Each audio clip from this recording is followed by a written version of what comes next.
Hello everyone, we're back again for week 23. Hope you guys had a good week this week and got a lot of school done. So let's jump right in. We're going to start with geography again. This week we're doing Central Asia. All right, so you're going to use your world map to find this one if you have a CC map. All right, so the first one is Kazakhstan. Okay, so you're going to go over here to Asia. The big one right here, Kazakhstan. Kazakhstan. Uzbekistan, so it's going to be underneath right here. Uzbekistan. Turkmenistan, so it's going to be the white one on my map right under that blue. Turkmenistan. Tajikistan, it's going to be the white one next door there. Tajikistan, and then Kyrgyzstan is right above it. So Kyrgyzstan on mine is the gray one, Kyrgyzstan. Okay, sorry, let me hold it a little bit more still for you there. All right, so here we go. Kazakhstan, Uzbekistan, Turkmenistan, Tajikistan, Kyrgyzstan. One more time, Kazakhstan, Uzbekistan, Turkmenistan, Tajikistan, Kyrgyzstan. All right, so there's geography for you. Next, we're going to be doing science. So this week our question is, how does heat flow? The answer to that is heat flows by radiation, conduction, convection. All right? Now, we've got a song and some motions to help us with this one. So for radiation, you're going to do your sign language R, and it's just going to kind of float away. Radiation. For conduction, you're going to have one fist kind of shaking or vibrating, and it's going to knock the other fist, and then it's going to start shaking and vibrating. Okay? So conduction. And then for convection, you're going to have open hands. They're going to kind of wiggle their fingers and move apart. Convection. All right? So radiation, conduction, convection. Okay, and then the song is going to be to hot cross buns. So it goes like this. How does heat flow? How does heat flow? Radiation, conduction, convection. How does heat flow? How does heat flow? Radiation, conduction, convection. All right, very good. My second daughter, informed me this week that the motions do not help her, but the songs are great. So you may find that motions help your kids, keep doing them. You may find that the songs are more helpful for your kids. So whichever one helps them to retain that information, go with it, okay? All right, next we're gonna jump into some Latin. All right, so this week we're doing first conjugation, future perfect tense. All right, we're gonna just say the words first, and then we'll go over some ways to help us remember it. Ero, eris, erit, Aramis, eritus, erit. All right, so I do have some pictures to help us with the pronunciation. Arrow, like an arrow. Eris, so air, and then like a sick, and then a snake, eris. Erit, Mr. It there. Mus, three musketeers there. Tis, like a Hershey kiss. Like an ant. Okay, so there's some pictures to help you with your pronunciation. And then another way to remember this one, because it gets really confusing about which words go with which conjugation endings. So our class always tried to find a way to remember it. And for this one, it's the future perfect tense. And the words all start with the sound like an arrow. So think about shooting an arrow and hitting that target right in the middle perfectly. So you're shooting the arrow into the future and you're hitting that target perfectly. Arrow, future perfect tense. Okay? So if that helps you, great. All right. Let's sing the song that CC has for this. So if you have the app or the CDs, this is the song that CC uses. Ero, eris, erit. Aramis, eritis, erit. First conjugation, future perfect tense. One more time. Ero, eris, erit. Aramis, eritis, erit. First conjugation, future perfect tense. Good job. All right, 3 down. Let's keep moving. Next, let's do our history. So this week we are going to talk about the Gulf War. So our question is, tell me about the Gulf War. And I am going to show you a few, we're going to read through it, and then I'm going to show you a few motions before we play the song, okay? So, in 1990, President George H.W. Bush sent troops to the Persian Gulf to expel Iraqi leader Saddam Hussein from Kuwait during the Gulf War. All right, so the motions that we have are when we say 1990, you're going to do 90 for 90, 1990. For George Bush, make your sign language G and your sign language B. George Bush. When you get to the part about the Persian Gulf, we're going to do waves to talk about the Persian Gulf, the body of water. Expel, do your check your thumb backwards, expel. The ASL sign for Saddam Hussein is this. You have that big mustache, Saddam Hussein. And then we get to the Gulf War, we're going to do our waves again, talking about the Gulf, and then our CC sign for war, okay? So 1990, and then George Bush, Persian Gulf, expel, Saddam Hussein,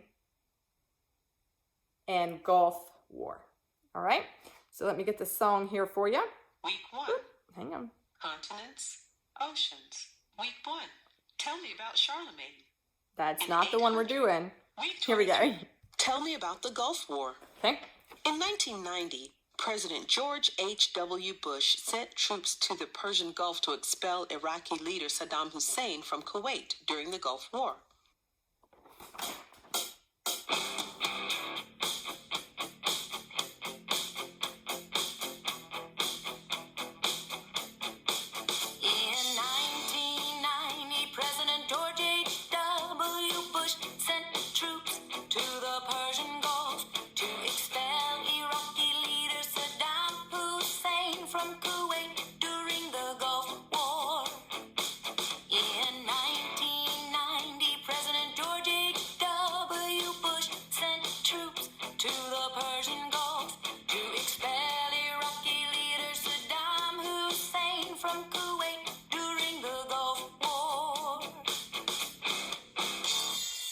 Cece's been rocking it out the past few weeks with these history sentences, so hopefully you can dance a little bit to that. Okay, next we're going to be doing math. Again, last week I showed you those cards you can make just out of little pieces of construction paper, writing A's or parenthesis signs, and then you can help them put them together. And this week we're doing the distributive law. So the distributive law states A times opening parenthesis B plus C closing parenthesis equals A times B plus A times C. All right? So the song we're going to do this to is, oh, be careful, little eyes, what you see. Okay? So it goes like this. The distributive law states A times opening parenthesis B plus C closing parenthesis equals A times B plus A times C.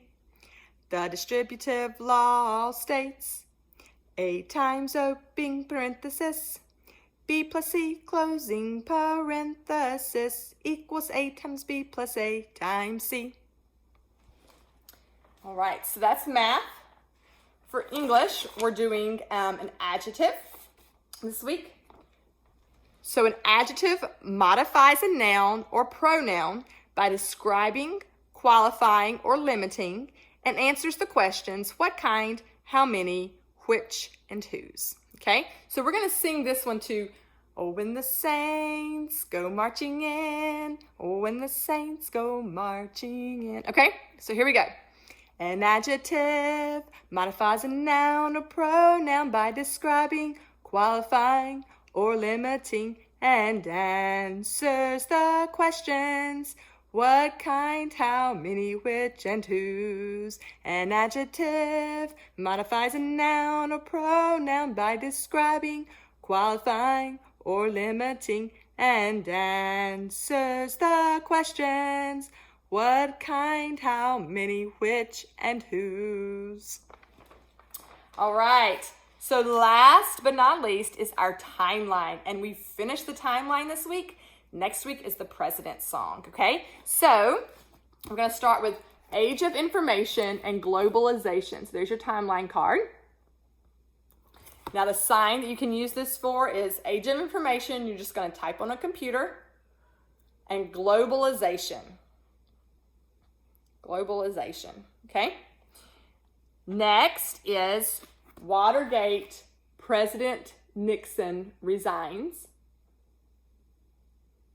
Okay, so for Watergate, you're going to hold up your hand like it's the Watergate building, and these two fingers are going to be like eyes, and they're peeking around the Watergate building to see what's happening. They're spying, okay? So Watergate, President Nixon resigns. The next is Fall of Communism in Eastern Europe. So here's a picture of fall of communism in Eastern Europe.